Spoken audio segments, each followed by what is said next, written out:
myself, Pankaj Jain, Assistant Professor Law, BCS Government, PG college Dhamtari. आज मैं विधि भाग 2 द्वितीय सेमेस्टर के छात्र छात्राओं को उनके श्रमिक विधि के अंतर्गत एक बहुत ही महत्वपूर्ण टॉपिक कारखाना अधिनियम में कल्याण संबंधी प्रावधान के बारे में प्रकाश डालना चाहूँगा।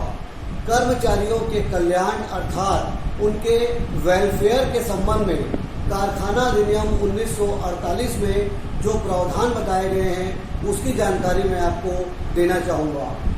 अधिनियम की धारा 42 से 50 तक में कारखाना में कर्मचारियों के वेलफेयर के लिए, उनके कल्याण के लिए निम्नलिखित प्रावधान निर्धारित किए गए हैं। पहला, धोने की सुविधा, धारा 42 वॉशिंग फैसिलिटी। कारखाने में कर्मचारियों को कपड़े धोने के लिए प्रावधान धारा 42 में बनाया गया है। वॉशिंग फैसिलिटी, इसके लिए यह बताया गया है कि स्त्री और पुरुष दोनों को कपड़े धोने के लिए पर्याप्त व्यवस्था की जाएगी। स्त्री और पुरुष दोनों के लिए धोने का स्थान अलग अलग होगा। दोनों स्थान पर्दा युक्त होगा ताकि स्त्री और पुरुष अलग अलग जगह में कपड़े धो सके।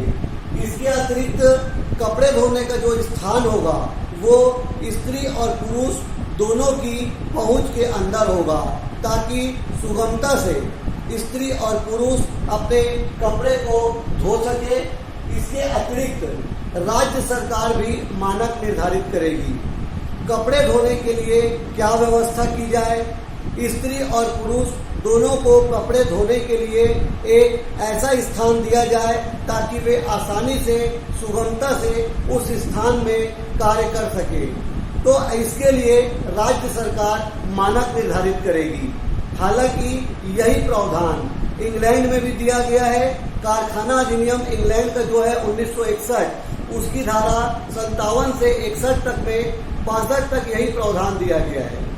लेकिन वहां पर धारा 58 में बताया गया है कि धोने की जगह में तौलिया और साबुन भी रखा जाएगा।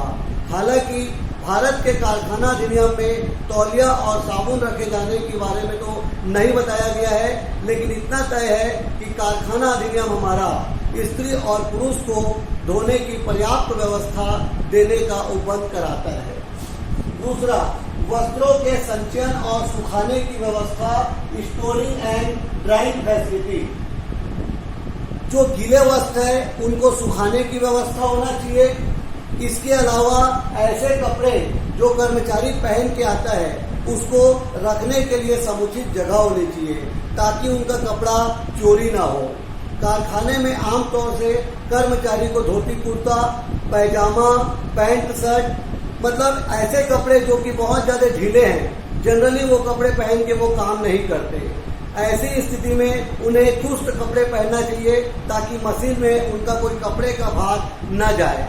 अतः कर्मचारी अपने घर से जो कपड़े लाता है उसको रखने की व्यवस्था होनी चाहिए और जो गीला कपड़ा है उसको सुखाने की पर्याप्त व्यवस्था होनी चाहिए। ऐसी जगह होना चाहिए ताकि उनका रखा हुआ कपड़ा चोरी भी न हो सके। यह देखना प्रबंधक का दायित्व होता है। धारा 43 के अंतर्गत वस्त्रों के संचयन और सुखाने की व्यवस्था के बारे में बताया गया है। बैठने की सुविधा, सीटिंग फैसिलिटी, धारा 44। धारा 44 में जो कर्मचारियों के बैठने की व्यवस्था के बारे में बताया गया है। कर्मचारी यदि ज्यादा देर तक काम करते हैं, आमतौर से जब कोई कर्मचारी 3 से 4 घंटा लगातार कार्य करता है तो स्वाभाविक है थकान हो जाता है। ऐसी स्थिति में उन्हें बैठने के लिए पर्याप्त व्यवस्था भी होनी चाहिए ताकि कुछ समय आराम कर सके। कुछ कार्य तो ऐसे होते हैं जो प्रायः मशीन करती है और कर्मचारी को केवल पर्यवेक्षण करना होता है। ऐसी स्थिति में इस प्रकार की व्यवस्था होनी चाहिए कि कर्मचारी ऐसे कार्य को बैठ के कर सके या उनका पर्यवेक्षण कर सके। अतः धारा 44 में बताया गया है कि कारखाना के कर्मचारियों को बैठने की भी समुचित व्यवस्था करना प्रबंधक का दायित्व होता है। प्रथम उपचार उपकरण, फर्स्ट एड बॉक्स। धारा 45 में प्रबंधक के ऊपर दायित्व है कि एक फर्स्ट एड बॉक्स की व्यवस्था करे। यदि कारखाने में कर्मचारी की संख्या 150 से अधिक है, 150 से अधिक, तो ऐसी स्थिति में एक 150 कर्मचारी के पीछे एक फर्स्ट एड बॉक्स जरूर होना चाहिए। ऐसी अलमारी होनी चाहिए जहां पर दवाइयां और चोट लगने से संबंधित कुछ आवश्यक सामग्री रखा जा सके, ताकि कर्मचारी को ऐसी स्थिति में वो सुगमता से उपलब्ध हो सके। यदि कारखाने में 500 से अधिक कर्मचारी कार्य करते हैं तो एक विहित अधिकार का मेडिकल कक्ष होना चाहिए, जहां पर दवाइयां और अन्य फैसिलिटी जो उनको चोट से बचा सके रखी जानी चाहिए। ये जितने भी दवाइयां हैं, फर्स्ट एड बॉक्स है, मेडिकल कक्ष है, ऐसे व्यक्ति के निगरानी में रहेगा जो इसमें पूरी तरह प्रशिक्षित हो और उसका एक वह प्रमाण पत्र भी रखता हो। अतः यदि कारखाने में 500 से अधिक कर्मचारी है तो एक सुसज्जित मेडिकल कक्ष भी होना चाहिए, ताकि छोटी मोटी जो चोट है उसको वहीं पर ठीक किया जा सके। यह देखना भी प्रबंधक का दायित्व है। जलपानगृह कैंटीन धारा 46 में बताया गया है कि प्रबंधक का दायित्व है कि कारखाने के लिए जलपानगृह या कैंटीन का प्रबंध करे। यदि किसी कारखाने में 250 से अधिक कर्मचारी कार्य करते हैं तो वहां पर एक जलपान गृह या कैंटीन अवश्य होना चाहिए, जहां पर सस्ते दर पर कर्मचारियों को सामग्री प्रदान की जा सके और उन्हें जो खाना प्रदान किया जा रहा है, जो नाश्ता दिया जा रहा है, वो साफ सुथरा हो। इसको देखने की जवाबदारी प्रबंधक की है। राज्य सरकार भी इसके संबंध में नियम बना सकती है कि कैंटीन कब प्रारंभ हुआ, कैंटीन में सामान की सप्लाई कैसी होगी, कैंटीन में जो पैसा लिया जा रहा है वह सही है या नहीं, और वहां पर जो सामग्री दी जा रही है वो स्वच्छ और साफ सुथरी है कि नहीं। अतः यदि कर्मचारी की संख्या 250 से अधिक है तो धारा 46 में कैंटीन रखने का भी प्रावधान किया गया है। छठवां है आश्रय विश्रामालय मध्याह्न भोजन धारा 47।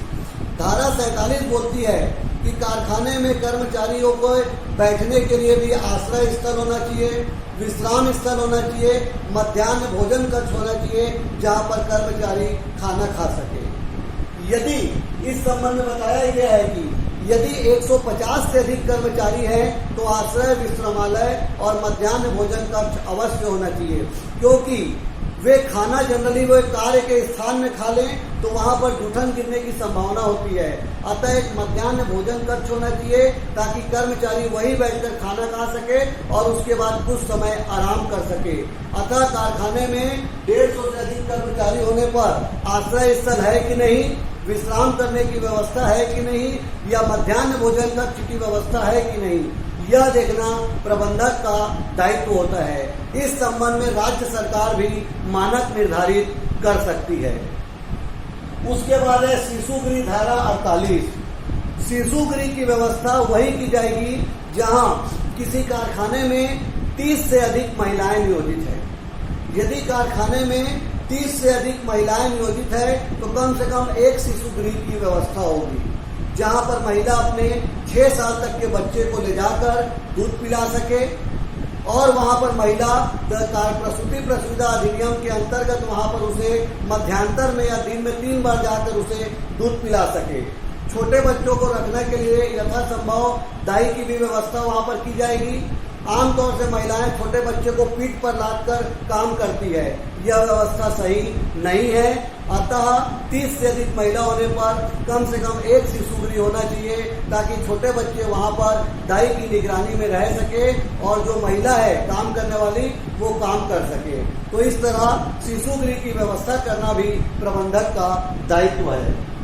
इसके बाद है कल्याण अधिकारी धारा 49 वेलफेयर ऑफिसर। कारखाने में कल्याण अधिकारी की नियुक्ति तब की जाएगी जब उस कारखाने में कर्मचारी की संख्या 500 से अधिक है। यदि 500 से अधिक कर्मचारी काम करते हैं तो जितनी संख्या में आवश्यक हो राज्य सरकार उतनी संख्या में कल्याण अधिकारी नियुक्त करेगा। कल्याण अधिकारी जो होगा वो कर्मकार नहीं होगा।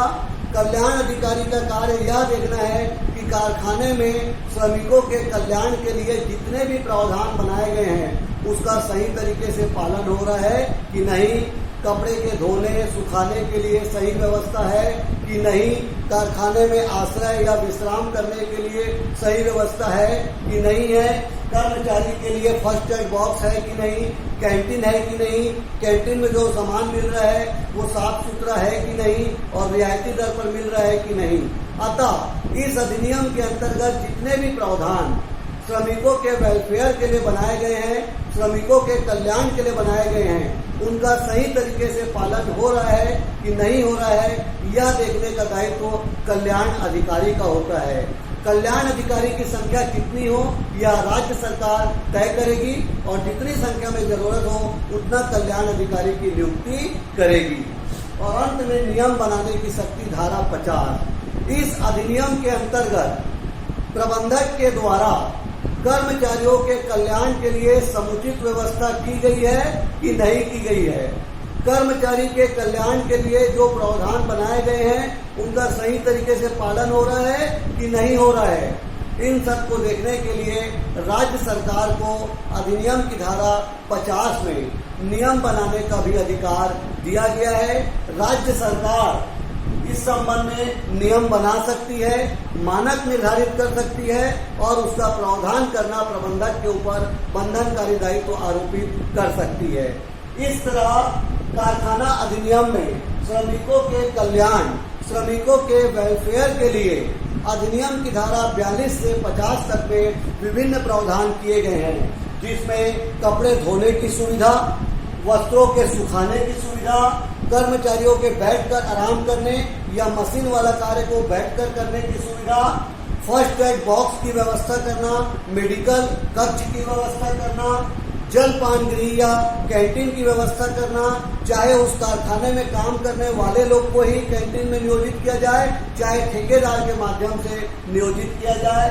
इसी तरह आराम करने और मध्याह्न भोजन की सुविधा, 30 से अधिक महिला काम करे तो कम से कम एक शिशु गृह की व्यवस्था, कल्याण अधिकारी की नियुक्ति करना और नियम बनाने का अधिकार। उपरोक्त समस्त प्रावधान कारखाना अधिनियम के अंतर्गत कल्याण संबंधी प्रावधान के अंतर्गत धारा 42 से 50 तक में किए गए हैं और प्रबंधक के ऊपर, कारखाने के दखलदार के ऊपर यह दायित्व आरोपित किया गया है कि वे देखें कि कारखाने में कल्याण के संबंध में जितने भी प्रावधान बनाए गए हैं उनका सही तरीके से पालन हो रहा है या नहीं हो रहा है।